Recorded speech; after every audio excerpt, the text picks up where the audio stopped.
జై శ్రీరామ, జై శ్రీకృష్ణ. ఈ మధ్య నేను ఒక వివాహ పత్రిక చూడడం జరిగింది. ఎవరిది అంటే అది శ్రీరామచంద్రమూర్తి సీతాదేవిల వివాహము, అంటే సీతారాముల వివాహ పత్రిక. వైష్ణవి ప్రసాద్ గారు ఈ మధ్యనే సీతారాముల వివాహ కళ్యాణ మహోత్సవం జరిపించడం జరిగింది. అయితే వారు ఆహ్వాన పత్రికలో ఈ విధంగా రాముడి పేరును ఈ విధంగా ముద్రించడం జరిగింది. శ్రీరామచంద్రమూర్తి వర్మ సీతాదేవిల కళ్యాణానికి విచ్చేసి భక్తులందరూ వారి అనుగ్రహానికి పాత్రులు కాగలరు అన్న భావంతో ఆ పత్రిక ముద్రణ జరిగింది. ఆ పత్రికలోని విషయం ఈ రకంగా ఉన్నది, దాని సారం ఈ రకంగా ఉన్నది.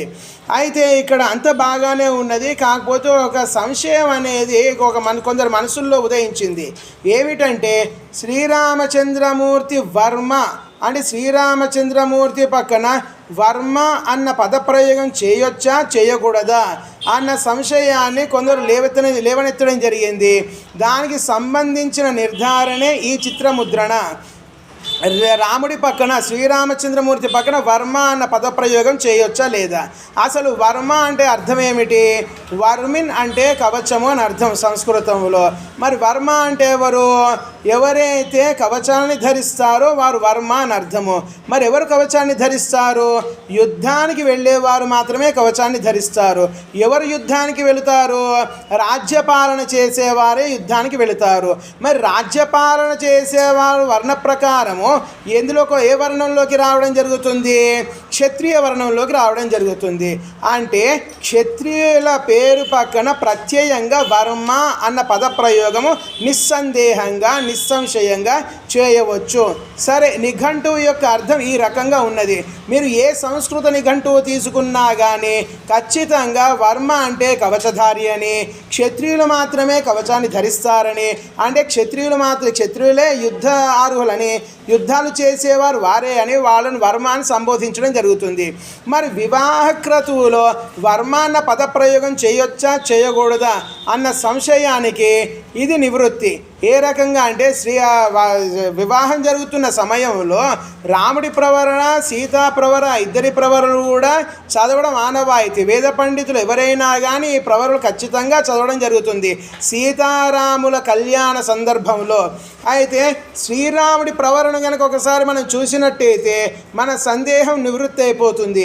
ఏమిటంటే అది నేను సంస్కృతంలో చదివి దాని తెలుగు అర్థం మీకు విశదీకరించే ప్రయత్నం చేస్తాను.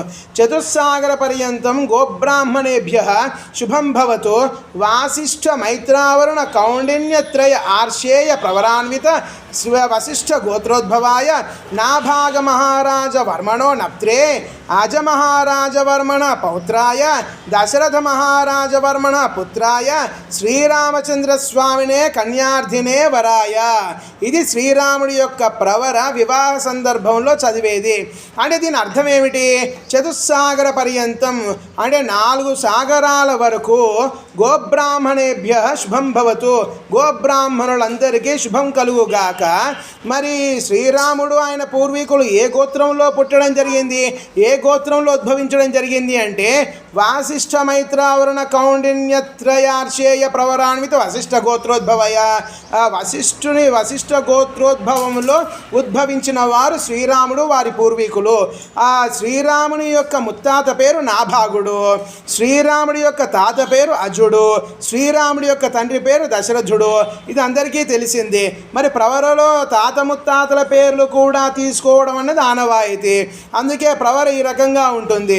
నాభాగ మహారాజ వర్మణో నప్త్రే.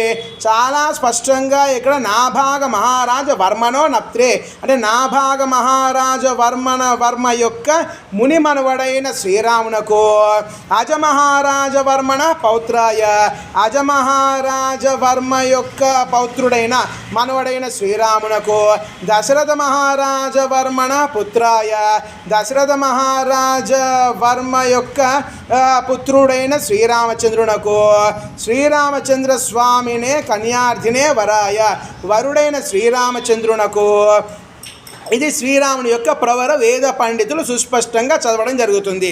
అలాగే సీతాదేవి వద్దకు వద్దాము.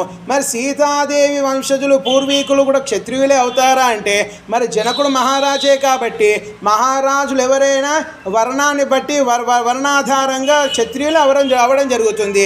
మరి ఇక్కడ సీతాదేవి ప్రవరణ చూసినా కానీ మనకు ఒక స్పష్టత లభిస్తుంది. చతుస్సాగర పర్యంతం గోబ్రాహ్మణేభ్య శుభం భవతు ఆంగిరస ఆయాస్య గౌతమ త్రయ ఆర్షేయ ప్రవరాన్విత గౌతమస గోత్రోద్భవీం. అంటే చతుస్సాగర పర్యంతం 4 సాగరాల వరకు గోబ్రాహ్మణేభ్య శుభం భవతు, గోబ్రాహ్మణులందరూ అందరికీ శుభం కలుగుగాక. మరి ఈమె ఎవరి గోత్రంలో, ఏ ఋషి గోత్రంలో ఉద్భవించడం జరిగింది? గౌతమస గోత్రోద్భవీం. గౌతమస గోత్రంలో ఉద్భవించిన స్వర్ణరోమ మహారాజ వర్మనో నప్త్రీం. నప్త్రీం అంటే మునిమన్వరాలు. అంటే సీతాదేవి యొక్క ముత్తాత పేరు స్వర్ణరోముడు.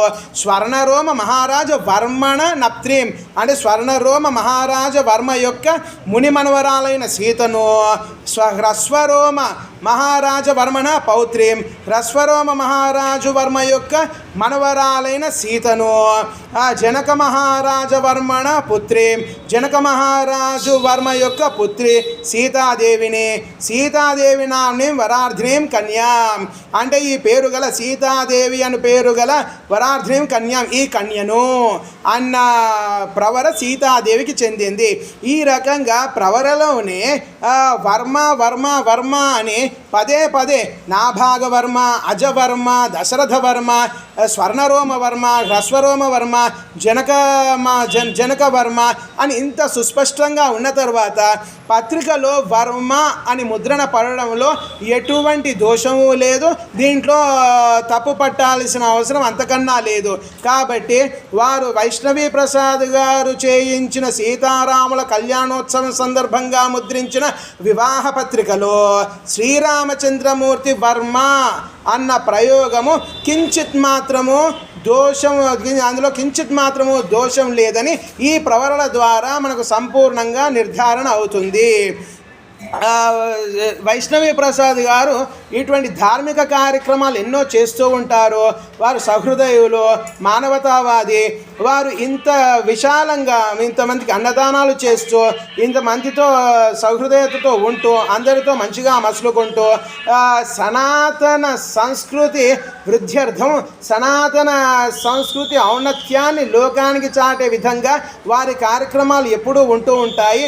వారికి వారి కుటుంబానికి సీతారాముల అనుగ్రహం సిద్ధించాలని, వారు ఇటువంటి ఎన్నో కార్యక్రమాలు మున్ముందు చేపట్టాలని, వారి కుటుంబము అన్ని రకాలుగాను వృద్ధి పదంలో సాగాలని ఆ సీతారామచంద్రుల వారిని నేను మనసారా కోరుకుంటూ వారికి నిత్యము శుభం కలగాలని కోరుకుంటూ ఇంతటితో ఈ నిర్ధారణ చిత్రముద్రణాన్ని వర్మ అన్న పదప్రయోగం సరైందా కాదా అన్న దానిపై నా వివరణను ఇంతటితో ముగిస్తూ సెలవు తీసుకుంటున్నాను.